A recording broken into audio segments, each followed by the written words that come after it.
Hey yo, good evening viewers of the tube. My name is Tyler and welcome to the channel that will always bring you the content, news, and shady dealings of the industry first. Not just talk about it when it becomes popular to get views. We stick to what we believe and don't give a flying frig what people think. So let's throw this up to the haters because it's time for Chico Crypto.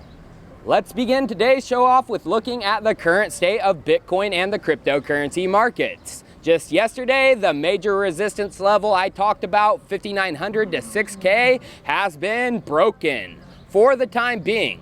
Looking at the 7-day Bitcoin price chart, we can see the news of the Binance hack debacle pushing the price down from around 5,950 to just below 5,800. But the price immediately rebounded and has been increasing ever since. Yesterday, large spikes brought it over 6,100, then 6,200, and then 6,300. And as of recording this video yesterday, the price has settled just below 6,300. With this rise in Bitcoin, altcoins overall got crushed yesterday, with the majority of them being in the red. It was a bloody day for alts. But one thing I have to point out for my haters was when I switched a majority of my Neo holdings over to different coins, I got a ton of shit from people calling me an idiot who doesn't know what he is doing. Well, do you see Neo's chart and price? Now let's see how the coin I switched a majority of my Neo holdings over to is doing.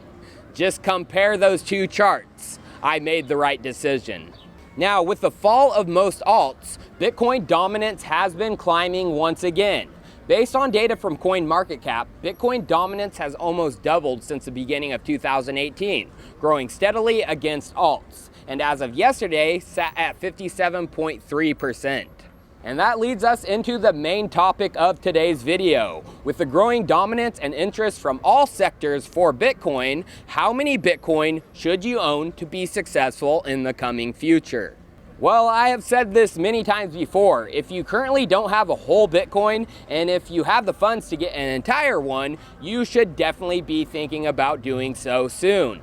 Having one whole Bitcoin puts you in a special club in the Bitcoin space called the 21 Million Club.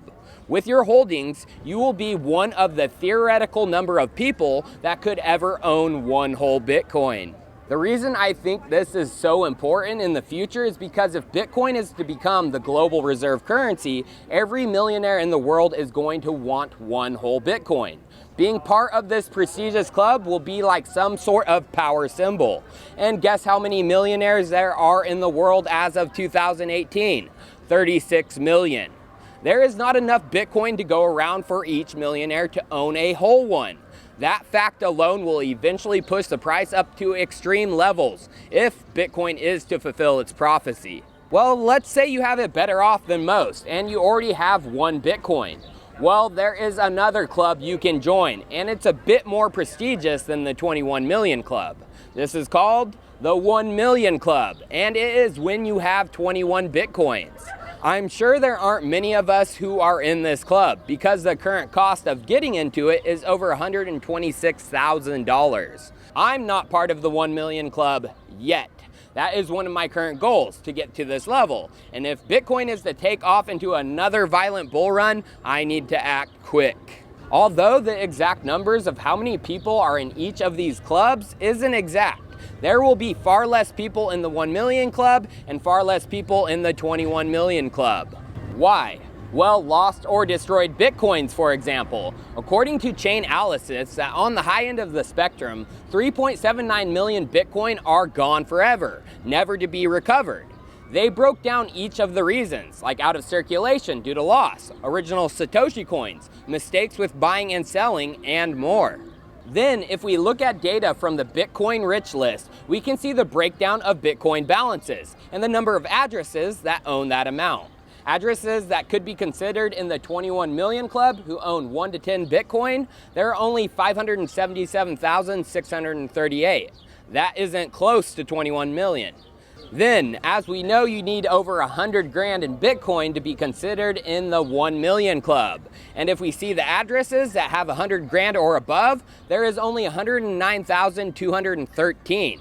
Not even close to 1 million. This isn't even factoring in duplicate addresses and the like. so it's obvious the club numbers will be much smaller. This leads me into my next point, because I know some people out there don't have the ability to get a whole Bitcoin. And the good news is that might not matter for future success. Now we know Bitcoin has a fixed supply of nearly 21 million Bitcoin. And for the sake of math, we will figure no coins are lost. If you get just 0.1 BTC, no more than 2.7% of the world's population could ever own more Bitcoin than you. If you get 0.25 of a Bitcoin, no more than 1% of the world's population can have more than you. 0.25 of a Bitcoin can be considered the 1% club, a new 1% club that is not based on fiat. Now, this is one of the most powerful psychological incentives for Bitcoin adoption. If you buy some Bitcoin and hold, no matter how much anyone else buys or is willing to pay for that Bitcoin down the road in the future, your percentage of ownership of the total supply will never decrease. It can only increase due to lost and destroyed coins. The way Bitcoin flips the concept of wealth and value is only beginning to get realized. Once the masses realize even having 0.1 or 0.25 of a Bitcoin will put you in a position greater than the supermajority of the global population, we will see people flocking to get their hands on these amounts. Bitcoin is global, it's deflationary, Bitcoin is immutable. It's a paradigm shift happening before our eyes. Well, viewers, let me know in the comments what club you are part of. The 1%, the 2.7%, 21 million, or the prestigious 1 million club. Cheers, viewers. I'll see you next time.